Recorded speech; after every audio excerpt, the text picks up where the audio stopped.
এই বিকল্প চিন্তা থেকে যেটা আপনাদের যে খালটা আছে সেই খালটা তো প্রায় ভরাট হয়ে গেছে, ওইটা যদি আমরা একটু খনন করে দেই, নদীতে যেরকম গভীর হয়ে যায় কারণ পানিটা একটা থাকার সম্ভাবনা থাকে, এবং যদি ড্যাম করে দেই আশপাশে, অর্থাৎ কিছু দূর পর পর ড্যাম বলতে হচ্ছে আপনার পানি আটকানোর জন্য হচ্ছে বাঁধ করে দেই, তাহলে পানিটা থাকতেছে।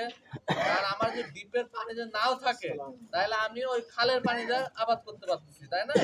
তো মূলত আমাদের এই জন্য আজকে আসা, ওই খালটা যদি খনন করতে চাই তা আপনাদের উপকার যদি হয় সেক্ষেত্রে আমরা আর কি পর্যায়ে সবাইকে ডেকে নিয়ে আসা, যাতে জমি অনেকটা দখল হয়ে আসছে।